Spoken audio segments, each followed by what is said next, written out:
Welcome,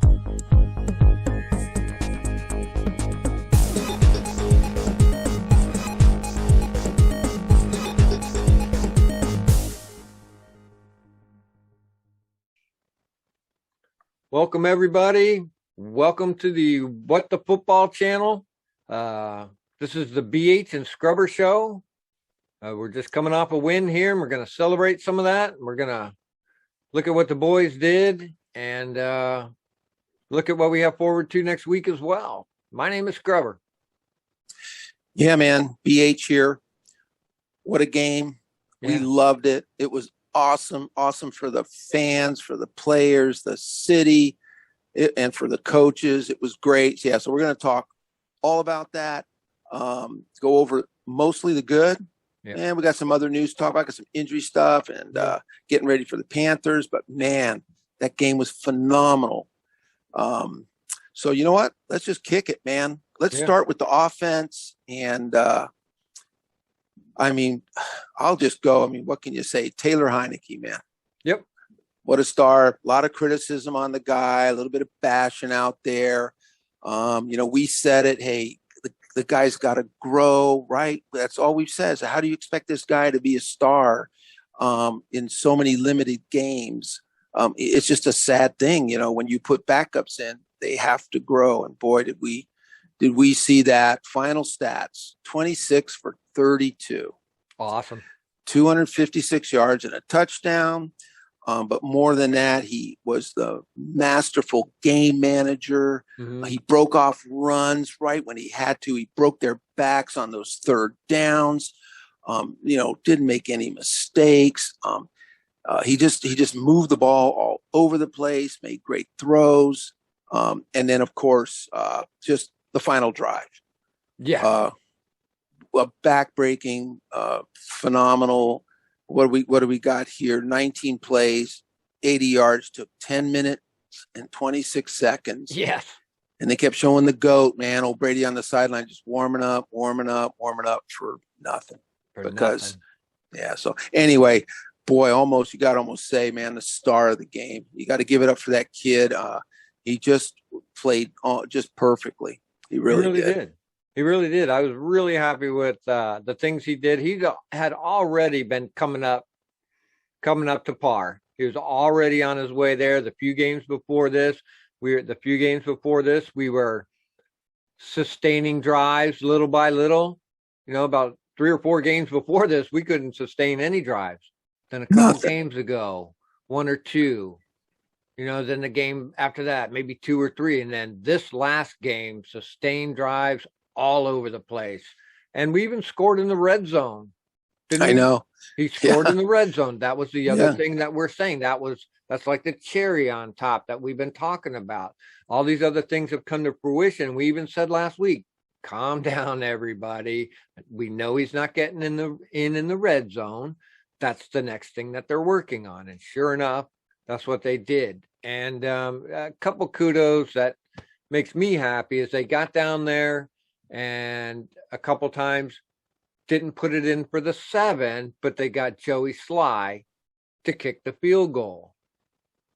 Yep. Whereas instead of going on 4th down or something crazy like that. So they built up some momentum with these couple field goals.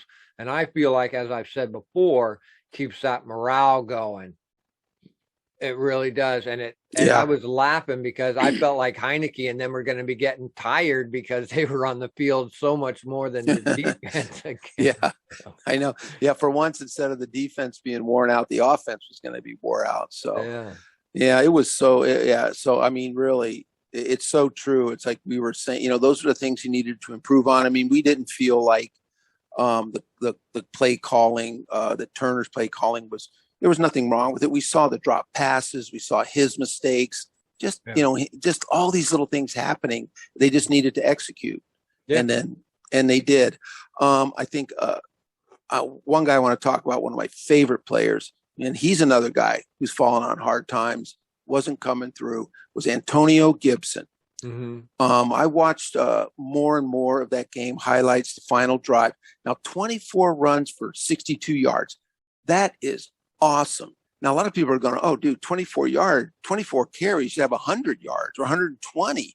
Well, let me tell you that Tampa Bay D is a monster front. Yes. And he went into them, and even when he didn't get any yardage, he slammed into those guys and drove them. But he had so many. I was just astounded by his power. He ran so powerfully. And on that one, his first touchdown at the goal line, he ran, he hit. They stopped him, and he kept grinding. The offensive lineman pushed him. It was like one of those rugby scrums. Yeah, he went in, but he just hit it hard, dude. I mean, he was like, I go, this guy's a brute, man. Yeah. He's not Derrick Henry, but he kind of had a little bit of that dog in him where that it bodes well for the team, but also that his shin, that he didn't seem to have any effects of that shin. And we talked a lot about that, having this break, what it's going to do for guys mentally, but also physically. He didn't seem to show any effects at all. I mean, so anyway, hats off to him. He had a couple catches. I was so impressed by him not giving up. And I was impressed by the coaching staff, because that's a hell of a run defense that those guys have. That front seven of theirs is tough. Great linebackers, and Ndamukong Suh, Vita Vea, that huge 300. I don't know. Huge. He's like you said, he's two guys in one. Yeah. But they stuck with it. So many teams in this league abandon the run and just start slinging it, and it's their downfall. So anyway, I got to give the gold star to Antonio Gibson for being so tough and extended. When if you watch that last drive, we talked about the great 19-play drive. He got first downs. He even caught a slant. He went out wide on the left and did a slant pattern, caught it for a first down. I mean, he did a lot. So and we did good in those in our third downs. Since you mentioned that, we 57%, we blew it out of the water, man.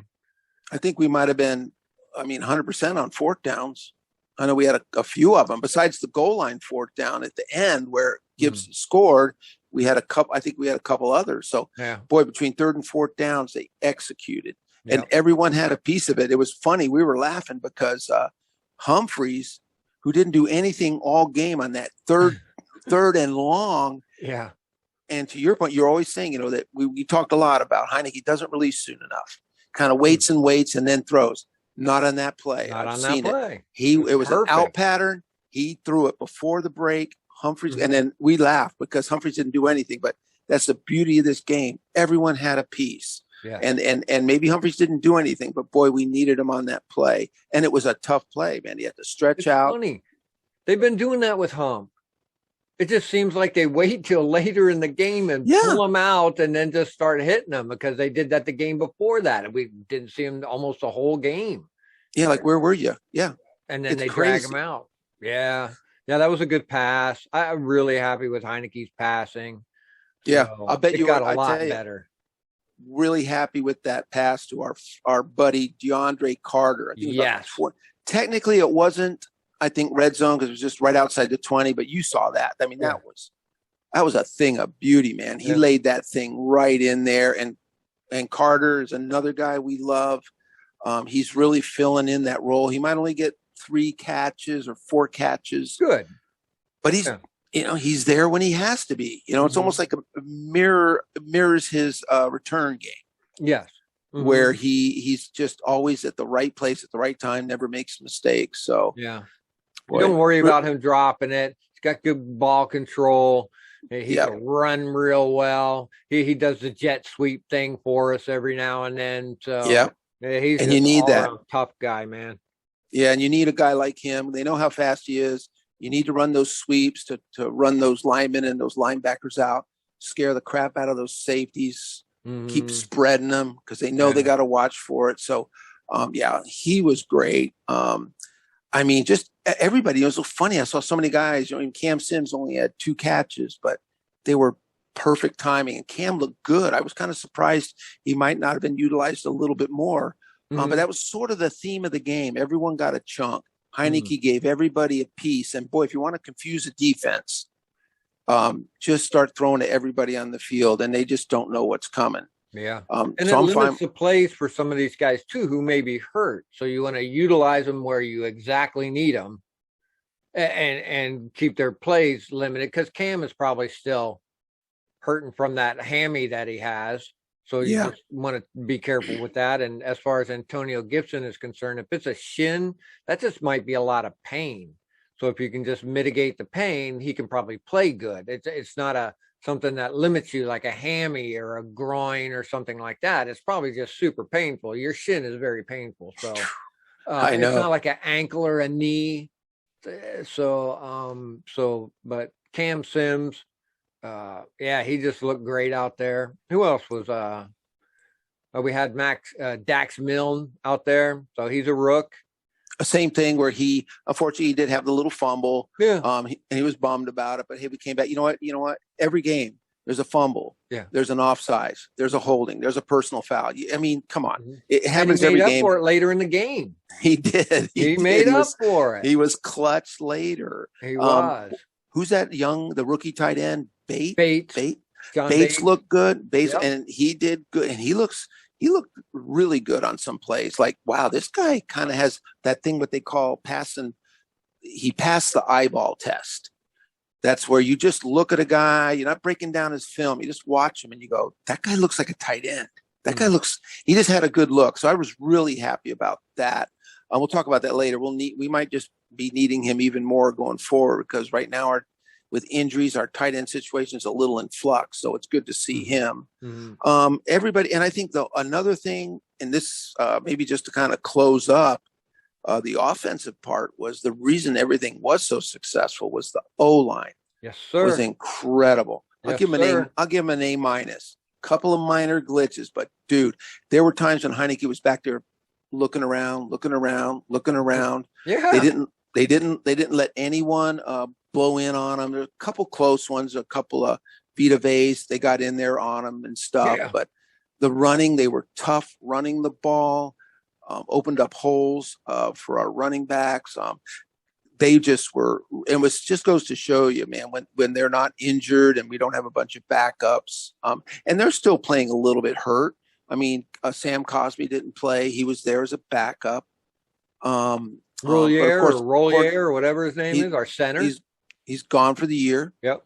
So we had the backup in, and then we had and I think Brandon Scherf came off a little bit. I think he sort of tweaked that knee, but came in and finished. So, they're still playing a little beat up. But, I mean, overall, none of this really, would have been possible without the play of the O-line. They really – and I've looked at Pro Football Focus, and all of our linemen, our backups, all get great grades. They're graded very good. Maybe some are a little bit better at run blocking, some are a little better at pass blocking. But the bottom line is their overall grades are good. It's not just a fluke. Those guys are really good players. Yeah, super badass, man. Our offense was cherry that day, dude. And just to cap this off, too, is, this is what we've been waiting for. Sure, it's a little late in the season. Who cares? But this is what we wanted our offense to look like. And we got it. And now I'm happy. I mean, they're just, I've been happy all along, obviously, but this is what we thought they could do this whole time. And look at what they did. There's no name one shining star on our team that the mainstream media talks about. Nobody on our team, yet they get the job done, and they're going to continue to do that. So I was super stoked on our offense. So, yeah, wow. It was so great. And one of the best drives put together by any team this season, and against Tampa. We didn't put that drive against the Jets or or Jacksonville. That was against a real team. So, man, yeah. So, well, let's see, man. I guess we should talk about some defense. Yeah. Well, leading into the defense a little bit, just real quick, is one of the things that the defense did for us was got a couple turnovers, a couple interceptions, and I believe that our offense turned those into points. Yeah. Which we haven't been doing. So there's another step up that we've done. We talked about that stuff in the past. Our defense was making these opportunities, and our offense wasn't finishing up the deal. Now the offense is finishing up the deal when we get the turnover. So it's just so fun to watch this team go from the very beginning of the season, as me and UBH called this stuff time and time again. Wait, folks, that you can't fix everything all at one time. It's impossible. You know what I'm saying? So you can see incrementally they're doing these things. So, and it just is all coming together, all coming to fruition. And I just thought what our defense did by getting those two turnovers and providing us with, I think we only got a couple field goals out of them, but still. Yeah. But, you know, when you intercept Brady, or really any quarterback, obviously, man, it's sort of, you put that doubt in their mind. The first interception was spectacular because it was Cam Curl went in and popped that ball up. Really, that wasn't even Brady's fault. He threw a pretty good pass, but Cam came in there and hit him right when it got there. Ball popped up, and I think it was it William Jackson? William Jackson got it. And then later, just to show, you know, Brady must have got frazzled a bit because his second interception was like, it was like, who the hell were you throwing to, man? He was throwing to McCain is who he was throwing to. I know. He did. You know, he always goes back to the sideline and looks at that tablet. He must have thrown it down on the ground, you know, because he goes, man, I don't know what I saw when I threw it. But those things are so important, especially against a team like that. We talked about it. You got to get pressure on Brady. You got to push. They did really good. They got in there. We had no tackles for loss, but we kind of kept everything in front.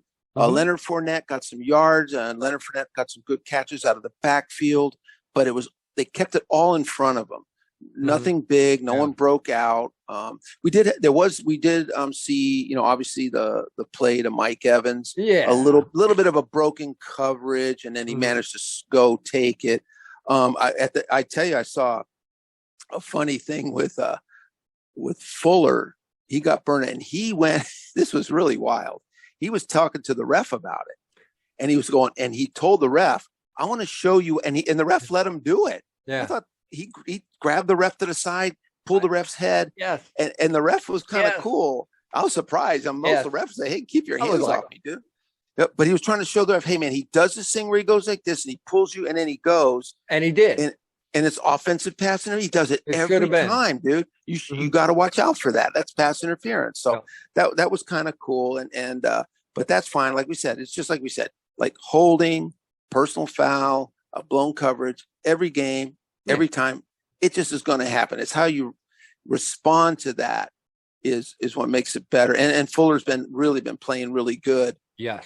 We've been, you know, in the last 3 or 4 games, we kind of see him elevate his game. We've been really happy with him. Yeah. So, and you know, even if it was a clean burn, even if he got juked, that's okay. Overall, his game's good. He knows what he's doing. He does the right thing. That's going to happen. So that was no problem. I know the D-line and the linebackers seemed to always be where they needed to be. Tackling was, I think that was the most important thing. We didn't have tackles for loss, the whole sacks and a whole lot of other stuff, but it seemed like tackling was spot on. And that was a problem because, my gosh, early on in the season, it was almost embarrassing. It was. You know, it was horrible. I go back and watch the shows that we did. You could see me going, you can't tackle with your shoulder, you know. But now you see him cinching up. I mean, Bobby McCain is cinch master, Fuller cinch master. Yep. So what if the guy catches an 8-yard pass? Leonard Fournette catches for 8 yards. Don't knock him out. Grab him, rope him down.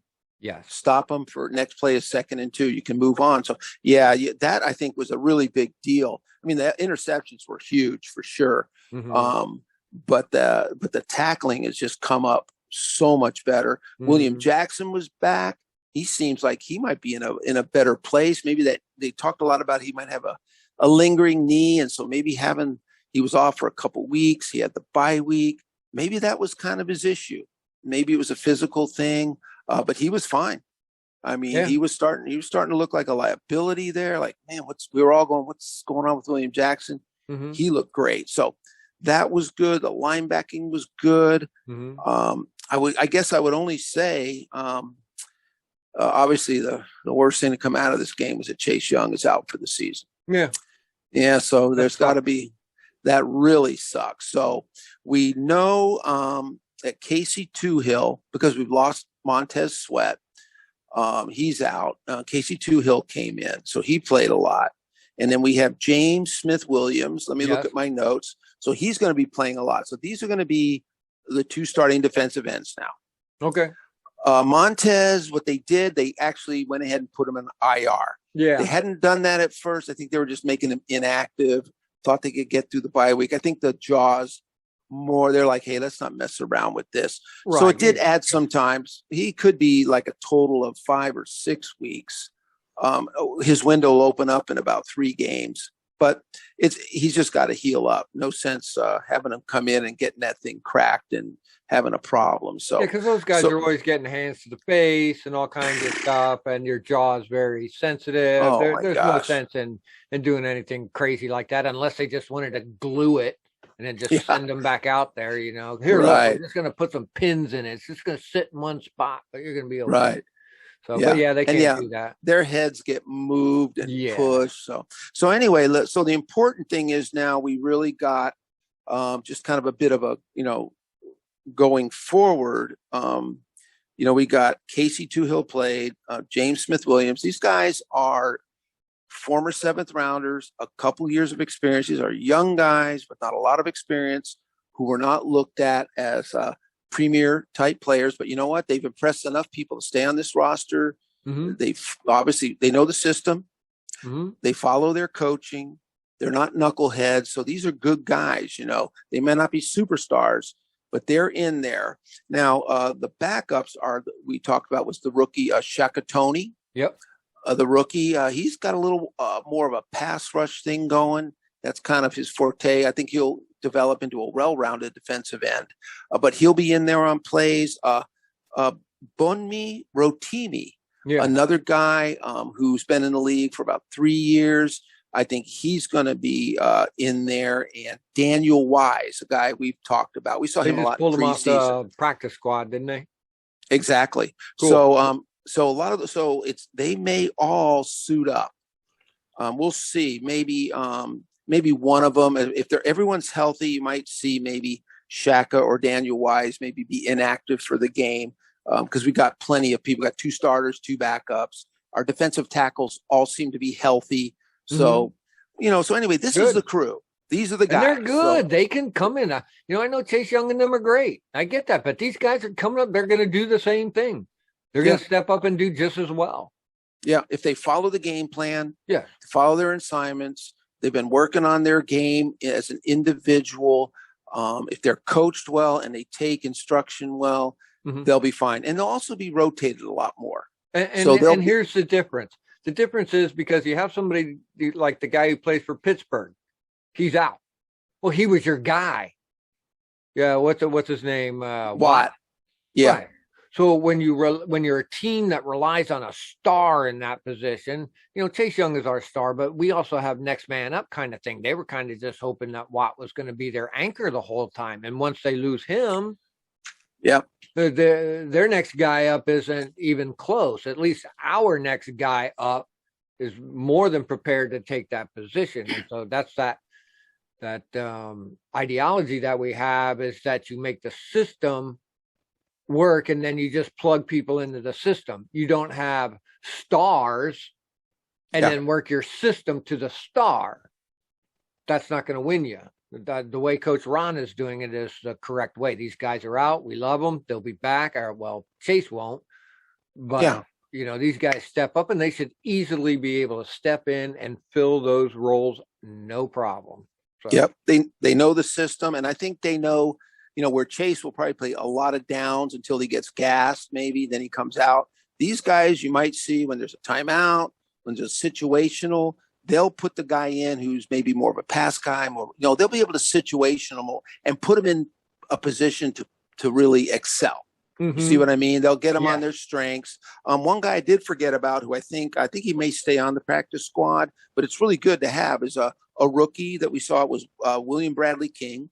Yeah. I think he had a sack and a strip or something in preseason. Yeah, Daniel Wise fell on the ball that time. Exactly. So William Bradley King, he'll probably remain on the practice squad, but that's great. It shows the depth that we have. So we did have a negative. We've had a couple. It's back to back, Montez and now Chase. But I think let's watch these guys. Let's see how they do. Toohill in his first outing was fine. He did good. So hopefully these guys can kind of keep that up. What position does Tim Settle play? Settle is a defensive tackle. So he's one of those 295, 310-pound guys right next to Leonidas. The same as Jonathan Allen and Payne. other big Payne. So yeah, they fill in on the interior. Okay. The only guy that I could see spread out to the defensive end and situational is Jonathan Allen, because he's such a monster. He could flip over to the defensive end and actually play a few downs to do that. But most of these guys are pretty much, set, at 295, 310. Settle's a big boy. And so he comes in and it's great to see him and Matt Leonidas come in, because they're awesome. There's not a big drop off. They give our studs a breather. So Payne and Allen can come back in with a fresh, they're not gassed so much. So really along the line, we're pretty blessed in that regard, because these are kind of backbreaking injuries when you see our Montez go out and Chase go out. But to know that everyone else is pretty much healthy, we got a ton of guys that can rotate, and goes to what you say, man. It's just, they know the situation, they know what they're supposed to do. And that's why these guys are kept. It's another thing, people, why do you got these 2 7th rounders? Well, you know what? Because they shut up. They know their job. They fit our system. That's why we keep them. Yeah. They know what to do. They're smart guys and they study. And so anyway, I think we're really good there. I'm trying to think everyone else, just overall on defense. There was just a great team effort against a really great quarterback with 2 really good receivers, a massive offense. They didn't get any, I don't know if they had any sacks. Did they get to them? I can't remember if they got to Brady. I don't think they did. Yeah, maybe one. 5 against us and none against them, I believe. Yeah, because that offensive line is massively good. But you know what? We controlled it. We didn't let them dominate. Yeah. Our defense held strong. And here's a good one, too. The very first play of the game, I think our guys were like just moving to prep on the defense, and they made a illegal move. The very first play of the game. And that just undid Brady, if you ask me. Yeah. They moved at the very first play of the game, only because our defense was just moving a little bit. And that sets the tone for the whole game. People might not believe such a thing, but I swear to God, that little tiny thing gets inside of Brady's brain and just fucking undoes him, man. Yeah. Where the fuck are you moving? And now he's just done, and I'm that way. Yeah. If something right up front to me doing something happens, now I'm just screwed. Yeah. It's hard to get around that. Awesome. It's hard sometimes, to shake that little thing like that. Almost sets the tone, like, oh man. So anything else? I mean, just all around. I think the biggest thing overall, besides the interceptions, is just to repeat, was a tackling. Man, if they keep that up, if that's the rest of the year that they've really sewn their tackling up, man, it solves a lot of problems. I thought overall, the defense did good, but if you looked at the tackles and stuff this time, it was very spread out, and no high numbers by any one person that I saw. No. It's all like 2s and 3s and 4s, 3s and 4s, and that's all it is. And what I really like, what that indicates to me, and goes to your point too about the offense, and goes to the same point about what coach says. Now we have 11 guys doing one thing. Before, we had one guy trying to do 11 things. So now this work has spread out across everybody now, which is what you want. And that's where other teams mess up. We got this one guy, we're going to rely on him, and if he shits the bed, then you're toast. Well, our guys, now it's all spread out. Now they probably feel like they don't have to do all the work. Right. They do trust their other guy out there and spreading the ball out on the offense, and the defense also spreading the tackles around. That just goes to show that they're staying in their positions. And as far as, like you said, the tackling, man, they really tied up Fournette, all that stuff. Cole Holcomb in there getting them assists and stuff. Man, it was just beautiful. So it was, but that's a good point. I didn't think about it that way, because I was looking at tackles and assists, and it was all like, but it was spread all the way down. So, so that none of that over pursuit, trying to be the hero. Right. No, you have, and that's what gets you in trouble. You over pursue, running back cuts back, and 40-yard plays. Yeah. All right, man. So, I think so much to be happy for. Well, let's see. Yeah. Let's talk about special teams. Woo-hoo! And of course, we have to talk about Joey Sly. Little Joey Sly. Man. Yeah. So Joey Sly from Virginia, grew up in the area. We talked about that before. And he's kind of back home. And what did he see? 3 for 3 on the field goals, 2 for 2 on the extra points. Yes. Nothing to it. They executed perfectly. Yep. Our guy, Tressway, as usual, I think he only had a couple of punts. Two. So Tress is like golden, man. I don't want to jinx him, but he just does everything. He's everything right. He's like DeAndre Carter, he just does everything right all the time. I felt very comfortable with our special teams with Joey. I didn't have the usual kicker field goal anxiety. I just didn't have it with him for some reason. I was just like, piece of cake. He's got this. It should be no problem for this guy.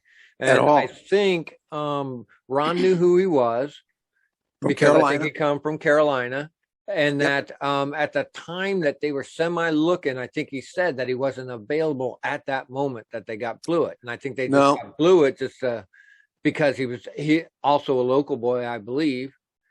And they just grabbed him. And then as soon as little Joey Sly came up, they grabbed him. So, yeah, I think so. And I mean, I remember at one point, coach and, said something about, I don't know how he quite said it because people being critical of Hopkins, our kicker. He was having struggles. But I mean, coach said something to the effect like, who do you think's out there? Yeah. But everyone's complaining. Oh, yeah, there's just great kickers, coach, and you're blowing it, man. You should go get them. He goes, who do you think's out there? Right. I mean, I can almost see him in his mind going, morons. Yeah. What happened was, Badgley, the ex-Charger kicker, who's pretty good. They let him go. He was in Indy because Blankenship was hurt. Now he's a good guy that would have been out there. And then Joey Sly was in San Francisco because what's his name? Gould, I think. The Frisco, he was injured. So both teams were sort of waiting. So Blankenship came. I think Badgley's out on. No, I don't think Blankenship's back. But the bottom line is, everyone else out there was like what are you going to do? So they tried a young guy, Chris Blewett. It didn't work out. And then finally, like you said, Joey Sly did come available. Thank God. They would have probably taken Sly in a heartbeat. Yep. But, he was filling in over there in San Francisco, and he finally came available. But, I'll tell you what. I'm just going to throw this out there real quick. Watch Chris Blewett. I remember when Young A. Kim, the guy who plays in Atlanta now, was with the Chargers. Mm-hmm. And he bombed. I mean, it was too big for him. He wasn't ready. He had a great leg. He was really good, man. And they just had to let him go. It overwhelmed him. He just made mistakes, and he was gone. He's a star now. Yeah, guy was. He was almost the number one kicker last year in points scored, and he's doing fairly good this year. Except unfortunately, Atlanta sucks. So keep an eye, man. Chris Blewett's name. He went out there and fell flat on his face like we all do when we're young, and then we come back. So keep an eye on him. But you know what? I'm just glad we got Joey Sly. Yeah, like you said, you didn't feel like, ooh, what's going to happen here? I saw him in interviews. I liked the fact he was happy to be at home. He's the kind of guy to me that things aren't in his head. And if he misses a field goal, him and the snapper and the holder will get together and they'll know what happened. They'll talk about it. Hey, what happened here? I was late to it. The snap was here. It's not a mind game with Joey Sly. It'll be technical. He'll fix it and he'll go on. He won't be like, he won't be one of those guys. So anyway, I'm glad Hopkins found a home too. I don't know how he did in the last game with the Chargers, but I know Hopkins had been doing good with the Chargers. So I'm happy he found a home and a place where he can, do his business, the thing he likes to do. He's a good kicker, man. He just, like you said, sometimes a player just needs a new environment to kind of shake things off and move on. So, and he was with the Washington football team for quite a while. So, yeah. Let's see. Let's. Oh my gosh, we're moving right along. Yeah, it's so good when the team wins, man. It's so easy. Hey, it does. Well, let's move on to coaching. Yeah. I mean, good Lord, I was just great coaching. I have to say, very happy with Scott Turner. I gave Scott Turner an A+. for calling a great game, but mostly for that last drive. Yes. So the plays he mixed up, the way he moved things around, this, that, jet sweep, run, just, man, I mean, it was pretty masterful. I mean, the players executed, but Scott Turner called an incredible drive. It wasn't boring. It wasn't dumb. It wasn't the same stuff. Yeah. It was really good. So you got to give those. And obviously, Coach Ron, it was a great game. I tell you, man, I love Coach's response when they went in for that final touchdown that put the nail in the coffin. And a lot of these coaches jump up and down and do backflips, and Coach Ron he was just happy. Yep. All right. And they was talking about the next thing you know, he's talking about the extra point. Yep. Not a lot of fanfare. So let's talk a little bit about the end of that game. I think we were watching it unfurl right in front of us, and even you and I during the game were like, "Whoa, wow!" It was 4th down and goal. Mm-hmm. There was 31 seconds left, right? Yes. So they were so they could have gone for the field goal. They took a timeout before it, didn't they? I think so, and they thought about it. So they probably did the math like I was trying to do while I was watching the game. That's what they were doing. They were doing the math. Yep. And it was 23, so they could have gone up, kicked the field goal. It was 23-19, then it would have made it 26-19. Which is only 7 points. 7 points. You don't want to give it to Brady. That's not enough. And we would kick off. It would go through the end zone, and they would get it on the 25. With like 31 seconds? From the 25. Yeah. And then or, and I didn't get this at first, you go for it, and let's say they stop you. Yeah. Well, then they get it at the 1. Yes. They got to score a touchdown to win. Yeah. But it's still 31 seconds, and you got to go 99 yards. Now, exactly. Brady, don't get me wrong, Brady or Rodgers, those kind of guys, we've seen what they do, but that's pretty hard to pull off. That's different than the 25-yard line. It's much more different. I agree with it. Much more different, man, with that. And no time. Oh, and no timeouts. That's important. They had no timeouts. Oh, that's right. Yeah. I remember laughing during calling the game because I was waiting for the thing. And I was like, they called another timeout. Yeah, I know. So for the first play from scrimmage would have been at the 1. We could have had a deep shell back there. They would have got a playoff, knocked them down. That's 15 seconds. Yeah. Anyway. It had to be a touchdown. They couldn't get within field goal range. Exactly. Now, if that was getting them within field goal range, now that would have been a different thing. But yeah, they had to score. So that was really, so we talk about coaching, situational. Yeah. That was a smart coaching. And then right after that is the extra point, where I sort of lost the plot, where we saw them kneeling down. Yeah, I didn't get it either. We didn't get wait, what's going on? And then in the chat, our buddy Chris was there. Thank you, Chris. Chris said, no, man, because if it gets gummed up and they return it, they get the 2 points. Mm-hmm. No time goes off the clock, and then we have to kick off to them. Yes. Ooh. Ouch. No. Ouch. Yeah. And so that was super smart. I think we were talking earlier. You have to go back, if you guys, anyone out there, if you go online, the 2 things you want to watch on YouTube is you can Google that Washington football team final drive or last drive. It's a lot of fun to watch, about 17 minutes long, and it's just that last drive. It's killer to watch. And another one is Taylor Heinecke mic'd up, and it's really cool because when he goes back to the huddle, he goes, okay, we're going to kneel down, and man, offensive linemen are coming up. What do you mean we're going to kneel down? What's going on? So we had to kind of explain, like us. You have to explain it to them. And it was kind of fun. I had a good chuckle, and but it's also fun to watch Taylor Heinecke mic'd up because he's pretty funny and he's super jacked up. He's a lot of fun, and you can kind of see the players around him really like him, and they're excited and generally happy to play for him. So yeah, that's a good thing to check out. So anyway, from the coaching, I mean, those at the end of the game, some level-headed, super smart decisions from our coaches, man. Yeah, cool stuff. And Scott is doing better because, like we said, the past 2 or 3 games before this, our drives have been more sustaining. So he must be mixing up his game a little better. You see what I'm saying? He must be learning as well, Scott Turner. the OC, has been learning too, and it culminated in this last game. If you watch this channel, we are not mainstream media. We believe in our team, and we have been calling week after week after week that these guys have slowly, incrementally been doing this, and the coaches have as well. So I think he's been learning as he goes, and probably mostly that coach has been learning. You can have a standard set of plays, but if your team can't really run those plays, he has to learn what plays he can run with his team too.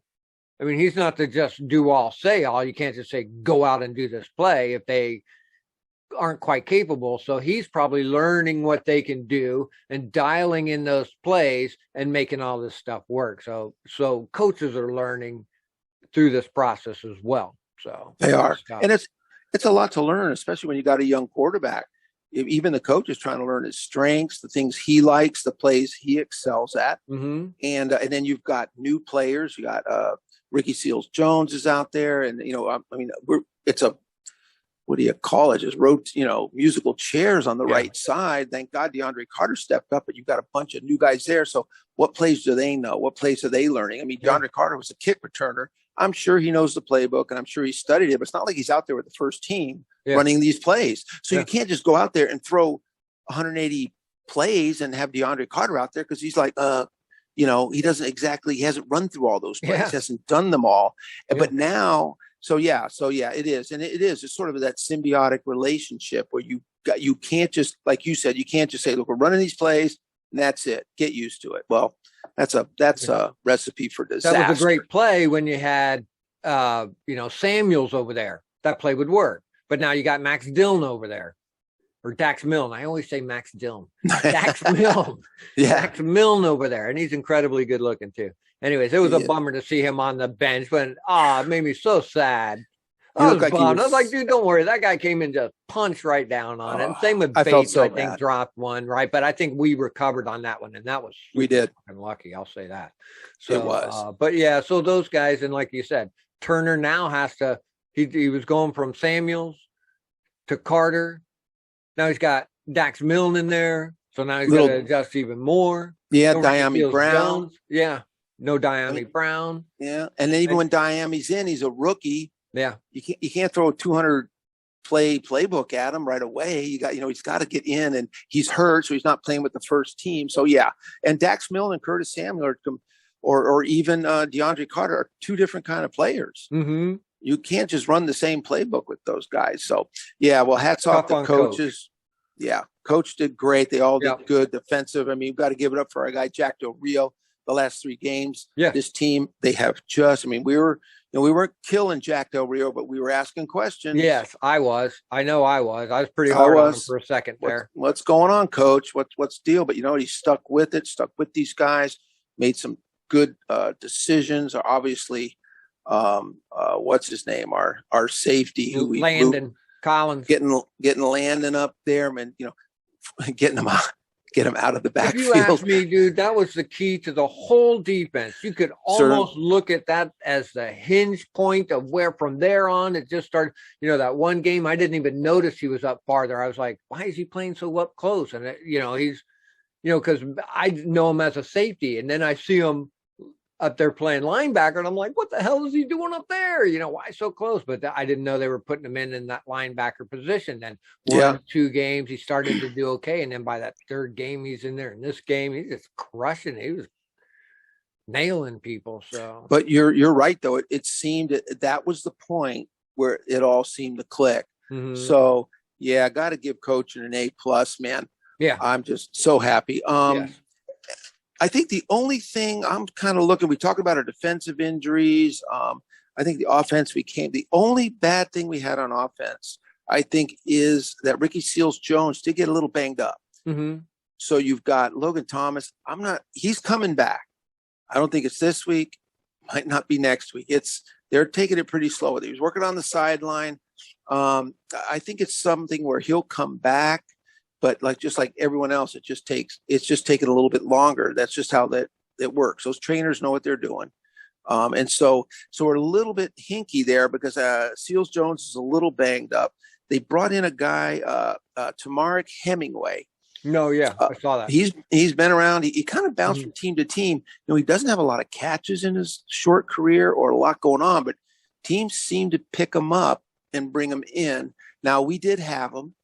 He spent some time last year. He got into a couple games. So the good thing about Tamark is that he knows the system. So I think he's just being brought in as sort of a insurance because really, if Ricky Seals can't play, if Logan Thomas can't play, then Bates is number one, and now you got Sammy Reyes, and I think you'd see Tamark Hemingway in there. He would probably be suited up. You'd want all three of those guys in. So that would leave us. That's kind of the worst case scenario. I think Ricky Seals has a very good chance to be fine and play, but he's working through some stuff. So this is why Tamark Hemingway is brought up. So let's keep an eye on that. But overall, I think everyone, a little banged up, a little nicked up, but nothing really bad. Overall, except for obviously the big injury to Chase. Really, I think guys can get through this. So I just wanted to bring that up. That's really the only other thing that I saw that out there that could be, something that we kind of want to watch. No, I was very happy. I looked at the injury report. Those guys are all going to come back. A lot of them guys have been on that injury report for a couple weeks. Even Antonio Gibson's still on it. Sure. So it kind of really doesn't mean anything. I think you've said that until you get to that Friday, take a good look at it.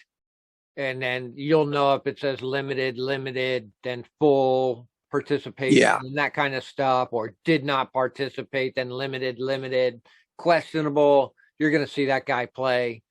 So, I agree. And that's how it usually is. I mean, they're still watching film. They're still doing some, maybe some, when they say limited, there might be some light run throughs, so they're still getting the game plan. They still know what's going on. You really do want them to do the Friday, run through, but some guys are studs, man. A guy like Brandon Scherf or Antonio Gibson, if they know the game plan and everything and they just need to rest them, they'll still play. So I'm happy about all that, dude. I'm happy about every single bit of that. I have no anxiety or worries about any of this stuff, dude. No. And even playing against big teams. It doesn't matter. I think these guys can do it. I think what's happened now after this last game too is these guys see it. They're like, holy shit, look at how we played. And we can win. We can beat the reigning Super Bowl champions if we just get our shit together. So, let's hope that clicks and stays with, through this week, and they just bear down and look for this next game. So, because the consistency is the next thing. Can you bring it week to week? So I mean, these guys. This is a mature team. This isn't like the Jets. The Jets beat the Titans about 5 weeks ago. It's a big win. Next week they just came out and got trashed because the Jets just don't have the players. They got a lot of growing to do. Well, this team's got solid players throughout, so I really think they're not going to be all jacked up thinking about this last win. I think they really are excited to take everything they've learned and bring it to the next game. And not just celebrating, oh, we won, but we won. Now we're going to take that and we're going to go murder these next guys. You know what I'm saying? Cool. That's what we're going to do. So, and I think too, our team, them guys have really been doing good. They should be very happy with what they're doing. Those games that we lost to the Chiefs and to the Saints and to Green Bay, we could have won. We were close. If they hadn't been stepping on their own dicks, we would have won them games. They can see if they play and limit those things. And hopefully with this game shows that there is definitely incremental getting better and better all the way up to this game. It just takes don't listen to the mainstream media. Those people will steer you wrong. We have been following these guys and we've been showing you week after week exactly what these guys can do. And I think BH and I have been spot on about this shit. We just been watch, wait, look. And then each week we come on here, we say, look at what they're doing. Look at this. Look at that. Look at how they're getting better. We don't come here and cry about it. We come here and say, look at the positive things these guys are doing. And it's been amazing for me to watch this. Yeah. I'm not outcome based at all. I don't care about the win-loss column. I see these guys doing a lot better, and it makes me super happy, dude. Yeah, because the wins will come. They will. If you play the fundamentals, you listen to your coaches, you follow the game plans. Exactly. you'll win. That's what coach, they're putting you in a position to win. So, yep. Well, speaking of next week. Yeah. Hey, wait. Now, just real quick before we go to next week. Let's do it. Last week, we 3-0. Me and you and artificial intelligence called the game. Yeah. We called 3 wins. So that was awesome. Yeah. Now, this week, going to the Panthers. It's a road game. I know there's a thing. Cam Newton is probably going to be starting. It's actually better for them because I forget what's his name. Their other quarterback just kind of crapped the bed. Walker. Yeah, him. And then prior to him, they had the old Sam Darnold. He didn't work out very well. So they got some talent before they ever did anything. Save your money. Here, get PJ Walker and give me $2 million. Yeah. I just fixed it for you. There you go. And you can save $2 million and just pay PJ $6 million. Yeah. Fixed. Yeah, he just fell apart, man. So now I think Cam Newton will solidify things there. He will. They got an extra really good running back in what's his name? Christian McCaffrey. Yep. Got some solid. This is a pretty solid team. Defense, I kind of a lot like RD. They play pretty tough all the way around. So they got good pass coverage. Yeah, they do a pretty good job. But I think this team now is ready to take the next step. I think we can, if we can control Tom Brady, we can control Cam Newton. Mm-hmm. It's not a problem. We'll know, and coach will know how to D him. Coach knows him real well. Of course. Coach, he'll know he knows his strong points. He knows his weak points. He is good at running the ball, that's for sure, but he's not who he used to be running the ball. He's not as quick as he used to be. He's a decent thrower, but he's not someone's going to light you up and scare the hell out of you. We play our defense. We should be able to contain those guys, get the turnovers. Christian McCaffrey's the big one. Yes. Got to keep that guy under control. He's the guy that'll kill you. There's no one else on that team that's going to kill us. But if that guy starts to get out of the backfield, catching passes and running, he does great. Even in out of the backfield. So that'll be the challenge. I think is Christian McCaffrey. Yep, that's what's hurt us in the past, though. If a team had somebody coming out of the backfield that was good and could catch it with a threatening quarterback as well, we kind of got torched. But now if you just had either like a quarterback that'll run on you and not so much of a threat from the running back, we could cover all of that. But you got Cam can run. Yeah. And you got CMC out there, and that's just a double threat on us. So, but I think our guys have cinched up lately. If you got Landon Collins waiting there, and you got Cole Holcomb waiting right there, they want to cream them guys. So God help Cam Newton if he's going to try and run the ball, run up against Hudson or Landon Collins or Holcomb or any of them guys. Sure, Cam Curl coming up. Yeah, Cam Curl will come up and take care of him. And then all those guys too, like you say, keeping an eye on McCaffrey, not letting him, beat you. And our linebackers will be in charge of him. They'll be keeping an eye on him. Mm-hmm. I'm looking forward. It's kind of cool. Coach going back to Carolina. It's not a big trip for them. Just down the coast a little bit. Hell, who knows? Might take a bus. I don't know. Maybe it's not that close, but it's pretty darn close. Yeah. Just right down there. So it's not a big deal. No, they're not going cross country. Weather should be nice, playing on grass, very similar situations, grass field, same time, the time, like you always said, the time cinches up 1:00. It's a grass field. I think for me, and I really do, I see this as like a 28-13. I think this is a solid win for this team. I think they're going to definitely win this game. Yeah, I would have to agree. You know me, I always got to say a win. So, but objectively, I'll pull myself back a little bit, with Ron being familiar with their play, Cam Newton knows their playbook, and he did look good. I have to give him that. But I think they can be shut down. You just, squeeze him a little bit up front, get them a little nervous, keep CMC under control, And I'd like to see if their passing defense is good, I'd like to see our running game take off again, like you were saying about Antonio Gibson.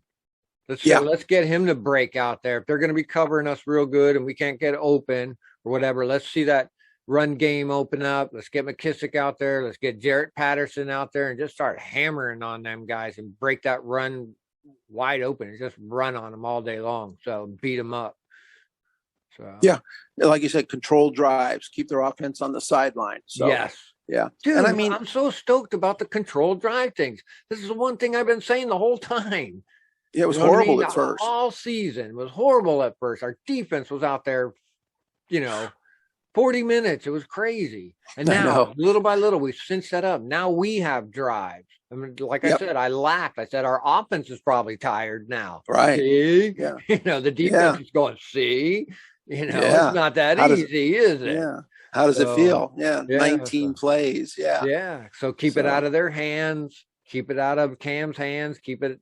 Just sustain those drives. I am super excited about this game. So me too, man. Yeah. So I think so. I think it's going to be good. I think Cam he was excited to get back. He did play good, but I watched Cam a lot. I watched him a lot last year in New England. He may be revitalized. I just don't know if he's the same guy that he was. Right. I don't think he is. He's not bad. He's good. It could still hurt you. I just don't think he's got quite that edge. So I think we can control him. And by doing that, control McCaffrey, and that'll be the thing. So, all right, man. I think what helps Cam though too is where, maybe he wasn't as vital as he was up in New England, but back into the comfort of this place could stimulate him to do a little better than he could say up there in New England. If he's more comfortable here, knows everything, so that could help him. It could be better than what he was there. So let's do an AI real quick. Let's do it. Deuce has got to say. Let's see what he can do. I'm still in my work pants, everybody. So I'm actually working. So I apologize, everybody. I'm not the YouTube star that I should be, but I'm trying, All right. So here we go. You're going to make the call. Is that right? Yep. Let's go heads for the Washington football team. Tails for the Panthers. Let's see what we get. I'm going to let it hit the floor instead of the field this time. Let's do it. All right. Heads. Yeah, looks like AI has finally come on board. Yeah, it takes a second, Yeah, it is artificial intelligence. Dude. It is artificial. So at least, he waited a little bit and sticks with us. AI does, not like these other people that you read in the news. Now all of a sudden everybody's on the bandwagon. Oh my gosh. You see, and if they lose or whatever the next time, then people will fall back off the bandwagon. Yeah. And when we win, they'll jump back on the bandwagon. Don't listen to them people. Stick with us. We love our team. So yeah. Watch them grow, watch them get better. It'll be awesome. Yeah. Hell yeah. And come join us. I'm going to be doing the live stream on that Sunday, or the live stream reaction show. And BH is going to be in the chat room. And I'll be there. Yeah, heck yeah. Come join us, man. Even if you get to see it on TV, just put me on the computer for a minute and just look over every now and then like I'm your buddy sitting there. Yeah, exactly. Yeah, goofy jump buddy. In. Make some comments and chat. So yeah. And BH is going to keep us with the information coming into the chat, and hope to see everybody out there that we usually see. We love our chat room. Them guys are so much fun. Yeah, they're having a great time. Cody and Chris and Veronica and all them. Love them. Mountain Man showed up. Mountain Man, that's right. He did. He showed back up again. So yeah, man. So good stuff. All right, buddy. Well, great show, man. It was a lot of fun. That was a great win. Let's hope next week doing the same thing. Yeah. I crunched a little bit of the numbers too, people. Keep mindful. It could be a playoff run. It could still happen. Anything can happen in the NFL. So keep the faith, folks. Come back and see us. All right, man. Good show, man. Thanks. Thank you, BH.